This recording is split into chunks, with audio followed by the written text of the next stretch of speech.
Hey, everybody. This week on the NatRevMD podcast, we are going to talk about the top lessons that we have seen practices struggle with some recent client transitions. So as you guys know, we offer or run a full service medical billing company, right? So I'm a physician by background. We opened up our company a few years ago and have about 21 practices that we oversee, just over 100 physicians that we bill for.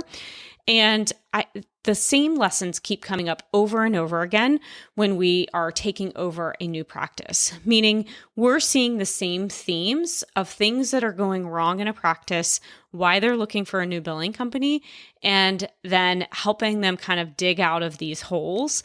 And so whether you are thinking about transitioning, you have an in-house team or an outsourced billing team, we are going to talk about those key lessons that we've learned along the way from helping these multiple practices. For us, we are a big proponent of working within the EMR practice management software that a physician has in their office. We do not use a separate software system. One, I think it is can cause issues if they're not integrated. It also is challenging for the physician group if they want to look up things. It can cause reconciliation issues. So we're a big fan of working in the same system that the office is. We also have to say, we do have we were asked this question recently. We do have some favorite EMR systems that we do like to work in and that we have many practices in, and that's eClinicalWorks, AdvancedMD, and ModMed. Obviously, we work in more than that, but those tend to be our favorite and kind of most popular for that, even small to medium to large sized practice. This year has been a year of growth for us. We have really grown our team and really just proud of the folks that I get to work with every single day. And we've been able to address some major billing issues in many of our different clients that have had client transitions over the last 12 months. And so we're going to talk a little bit about each of those different things that we have encountered and how to either spot them in your own practice so that they don't get worse and that you make a transition if that's what you're needing to do, or that you identify those things, get a hold of them and fix them so that your practice can increase their revenue. We have seen multiple of the practices that we've taken on this year increase their own revenue at least 25%, some close to 40% on a month-over-month basis because they have been able to address some really common things. Medical billing is not, it's not all that difficult. It's just manual and there's a lot of steps and you have to have the experience to be able to identify those problems, catch them, and then manage the operations behind it so that you don't get into that same place 3 months from now. So lesson number 1 is really going to be about accounts receivable. I know we talk about this. It's so important that I have to talk about it again.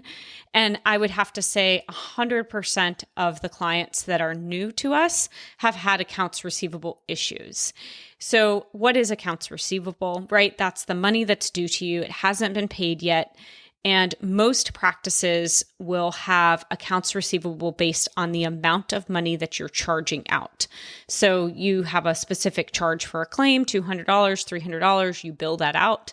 That money that has yet to be paid is sitting on your accounts receivable, balance. And oftentimes, where we're seeing practices fall behind has to do with accounts receivable.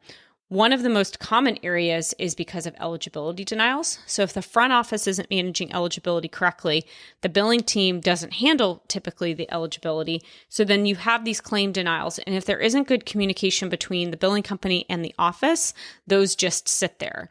And in that same, kind of breath, if there isn't somebody in the office to help manage the eligibility denials and get the insurance corrected and back over to the billing company, those things will just add up over time.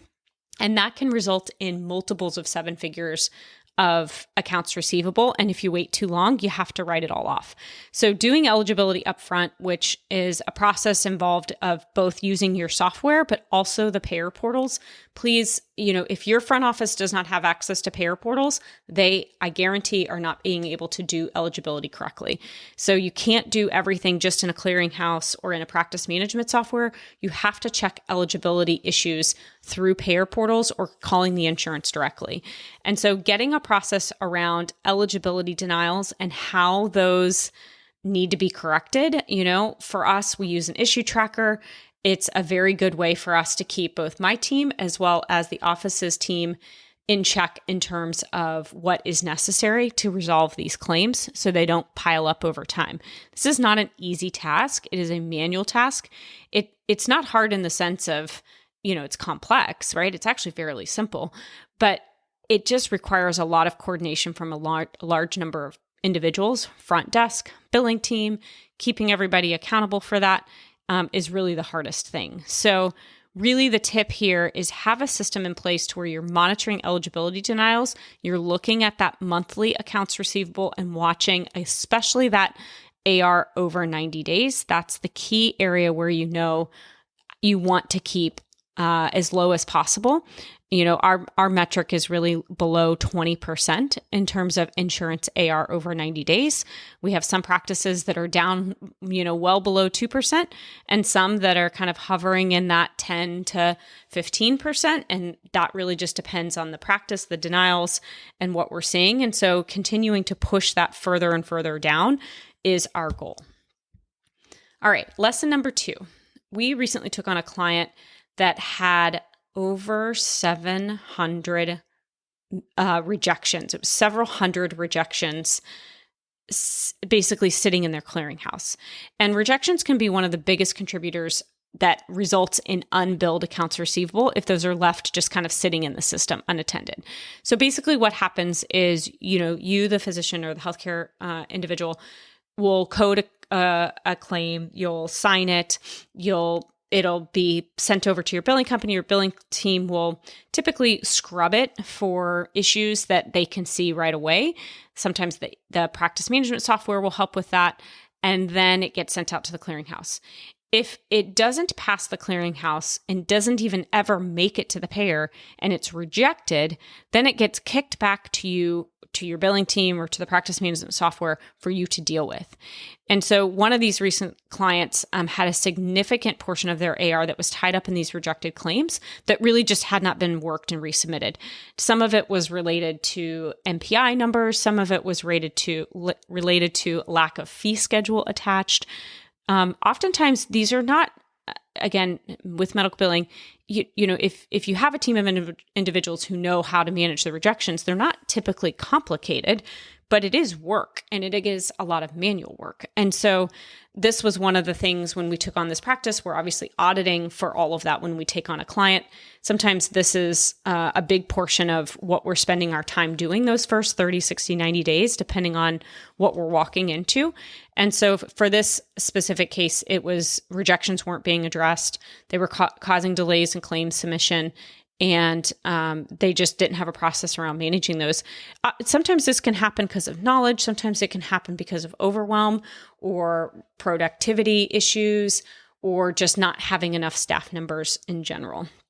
So the tip here is obviously making sure that rejections are being monitored and that you have a clear process for who is correcting those and resubmitting those, and how, if the front office is involved in fixing some of that information, they're engaged to make sure that they're doing their part and nothing's getting left behind. Now, lesson number 3 is uncoded or unsigned charts. I talk about this as well oftentimes because it is such an important thing. It is one of the saddest things to have to write off because of timely filing, and you will not be able to appeal this. Not any circumstance will really be able to say, hey, I just didn't sign up my charts in time, so please let me resubmit them past the deadline. So very, very essential that you have your clinical team aware of the impact if they do have unsigned charts. We really suggest that charts be signed out within 24 to 48 hours between when the patient is seen so that those can be submitted on time. We do often work with practices who do have a backlog of unsigned charts, and it's important to audit that, pull those reports, send them to the practice, and make sure that the practice is able to get those signed out, and then move forward with a timely completion process moving forward. Huge, huge impact in billing turnaround time, accounts receivable, really all the things. Just so you guys know, I monitor accounts receivable by date of service. And so if we have a client that, say, is not signing their charts out in time, their accounts receivable can look higher because we manage it by date of service, right? The day the patient is seen.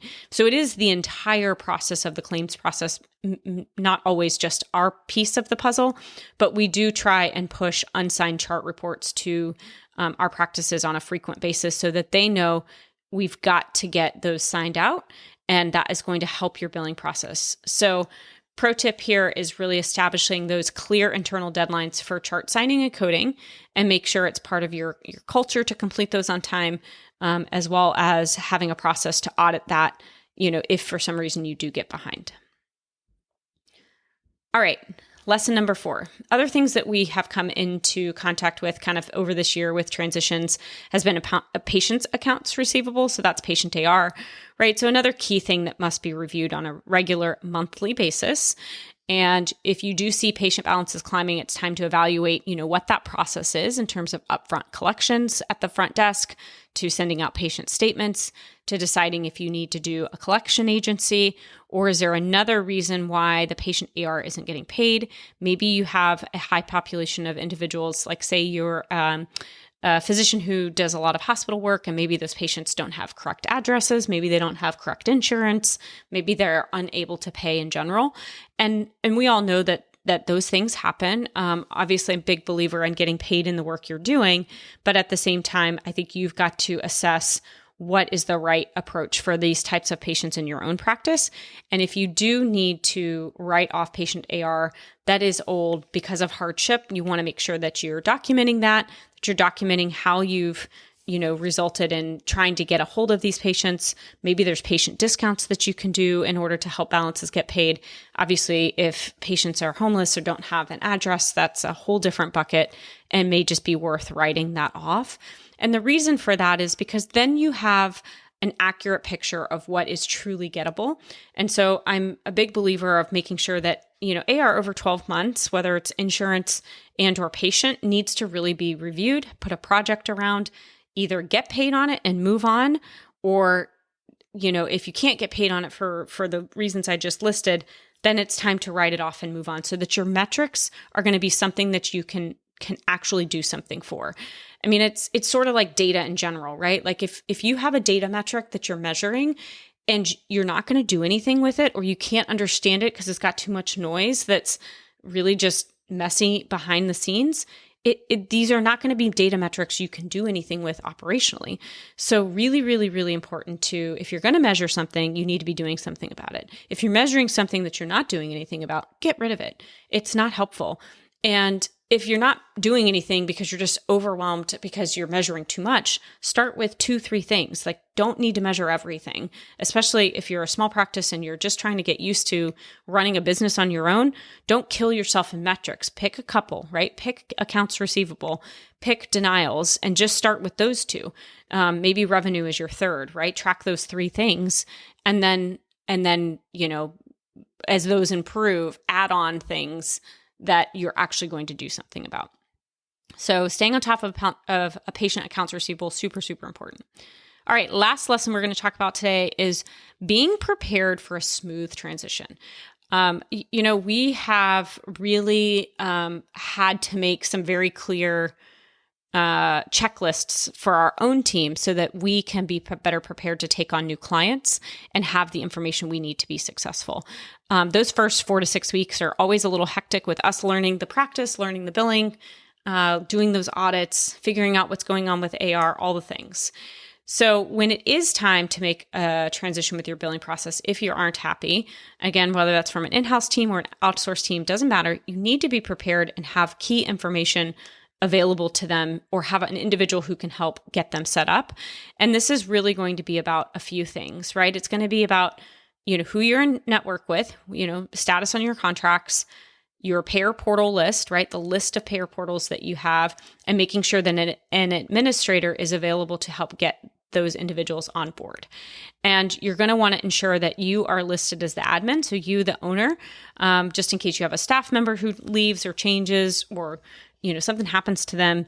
Just really want to make sure that you don't just have one person listed as your administrator, and you want to make sure that you kind of have that list of payer portals, the list of who you're in network with. Obviously, who you're in network with and the plans you're in network with is important for your front desk too. So twofold reason to make sure that that is settled. We have just seen a number of practices really face significant delays during a transition because they didn't have this information, right? They didn't have the payer portals. We couldn't get, working on accounts receivable and rejections. They didn't have access to their clearinghouse, didn't have a list of their contracts, didn't really know who they were in network with. Obviously, these are all worst case scenarios. And oftentimes, practices are not facing all of these at the same time. Maybe one is facing one of these and another practice is facing another. And again, this is no one's fault. There's no judgment here. I think, as physicians, we're trying to take care of patients. We're busy.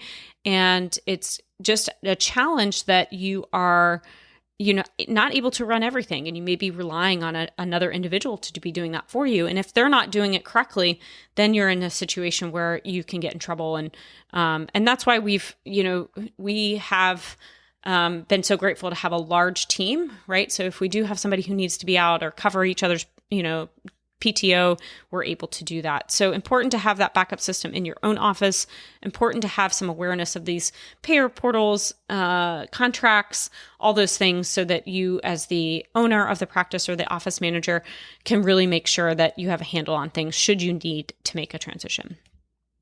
So hopefully today helped with kind of some of those recent client transition lessons that we have learned and seen. And really by following these best practices, you're going to be able to optimize your own billing process, or know when you need to find a new partner, know when you need to, cut bait and find somebody else who can help really get you where you need to be. Addressing these issues takes time, sometimes months. And so I want everybody to really recognize, you didn't get where you are overnight, and it's not going to change overnight. And so, really important to put that into picture. But what you can do is find the team that can take it off your plate and make you feel relieved and make you feel like someone's got a handle on it, somebody cares about it, all of those things. So with that, of course, check us out at NatRevMD.com. Should you be interested in learning more about our own company, we have testimonials there. We also recently came out with a book called Thrive. It is on Amazon, and the link is on our website. So go over there, check it out. We would love a review on our either book or podcast. Helps us reach more listeners. Have a great rest of your week.